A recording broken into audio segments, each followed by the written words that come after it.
Ab geht's auf Mäusejagd.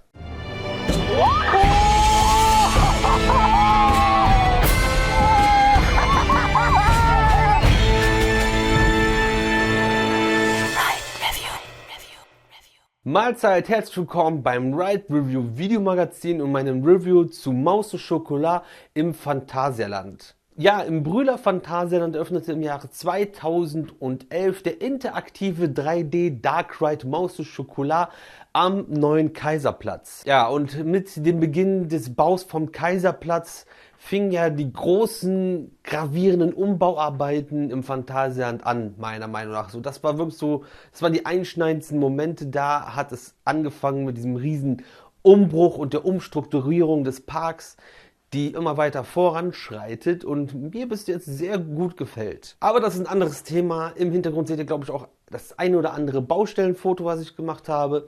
Aber jetzt soll es um Maus au Chocolat gehen, denn in der Tortenfabrik sind die Mäuse los. Ja, und die Mäuse stehen auf das ganze süße Zeug in der Tortenfabrik und es werden halt immer mehr Mäuse, die die Tortenfabrik einnehmen und da ein bisschen was am Schnabulieren sind. Und der Kammerjäger Oskar Koslowski kommt alleine gar nicht mehr hinterher, die Mäuse zu fangen und zu jagen, beziehungsweise zu jagen und dann zu fangen, so rum wäre richtig, und braucht unsere Hilfe. Und mit den Spritzpistolen, Spritztüllen ausgestattet, geht's auf Mäusejagd. Aber bevor es auf Mäusejagd gehen kann, muss man natürlich erstmal durch die Queueline. Diese verbirgt sich auf dem Kaiserplatz hinter einer relativ unscheinbaren Fassade und ist zugegebenermaßen etwas zu lang. Also man läuft da schon lange durch und das ist riesengroß geworden. Aber Chapeau, das Ding ist geil. Also thematisierungsmäßig ist die Queueline der absolute Wahnsinn.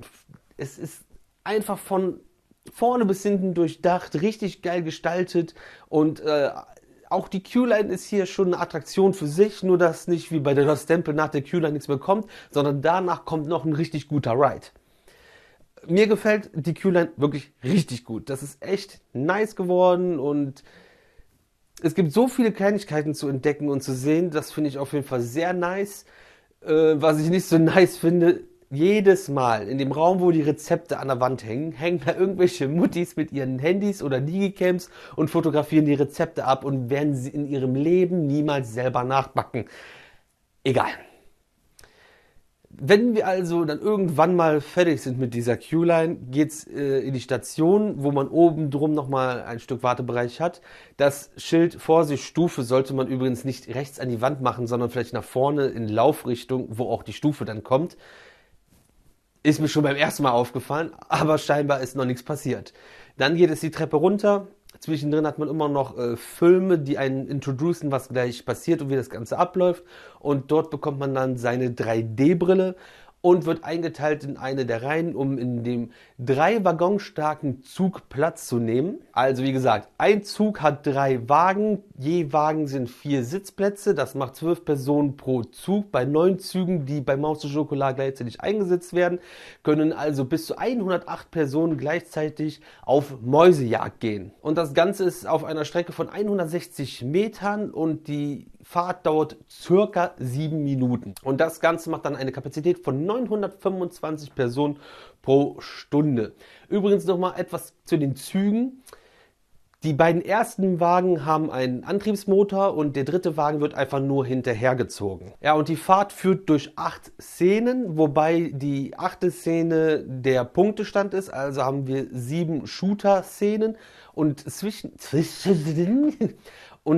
diesen Szenen sind ja auch kurze Abschnitte, die durchfahren werden, wo ich persönlich finde, da sollte man auch mal die Augen aufhalten, denn das sind auch sehr cool thematisierte Dark Ride Parts sozusagen, wo man sieht, boah, das Phantasialand muss einfach wieder einen Dark Ride bauen, so einen klassischen Dark Ride. Das wird so gut werden, weil diese kurzen Zwischenparts gefallen mir persönlich schon richtig, richtig gut. Anderes Thema. Ja, da On-Ride-Aufnahmen davon eher sinnlos sind, weil ohne 3D-Brille die Monitore komplett unscharf werden, kurz die Räume in Reihenfolge, wie die durchfahren werden, beziehungsweise die Szenen, in denen man auf Mäusejagd geht. Und es geht zuerst ins Büro, dann ins Lager, dann in den Knetraum, dann in den Backraum, in den Fertigungsraum, in den Kühlraum und zu guter Letzt in den Verkaufsraum. Und dabei wird auch teilweise auch mit Temperaturunterschieden gearbeitet und einfach mit Atmosphäre. Das funktioniert wirklich richtig gut und die Stimmung ist echt nice.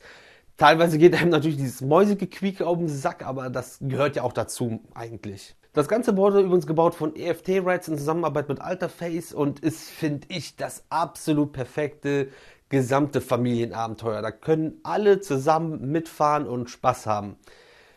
Ob die Kleinen, ob die Mittleren, ob die Eltern oder die Großeltern, so da hat jeder seinen Spaß drin und es ist wirklich eine schöne Bereicherung fürs Phantasialand. Mir persönlich wäre natürlich, wie gerade schon gesagt, ein richtiger klassischer Dark Ride lieber gewesen, aber das ist auch wieder Geschmackssache. Und um ein bisschen mit der Zeit mitzugehen und der Digitalisierung unserer Gesellschaft, ist so ein interaktiver 3D Dark Ride schon das Richtige eigentlich. Richtig gutes Teil. Ich bin auch schon andere interaktive 3D Dark Rides gefahren, die konnten nicht ansatzweise mit Maus und Schokolade mithalten.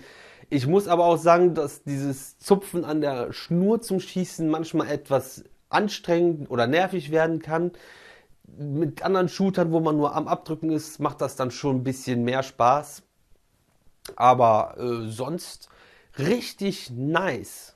Gutes Ding geworden. Schreibt mal eure Meinung zu Maus und Schokolade in den Kommentaren. Und das war's jetzt mit meinem kleinen Review zu Maus und Schokolade. Ich gehe mir jetzt noch im Café Himmelfahrt ein geiles Eis holen. Das gibt's nämlich am Ausgang von Maus und Schokolade. Und ansonsten war's das jetzt von mir. Ich bin raus. Ihr seid die Coolsten. Bis zum nächsten Mal. Euer Bro fürs Red Review Magazin. Peace.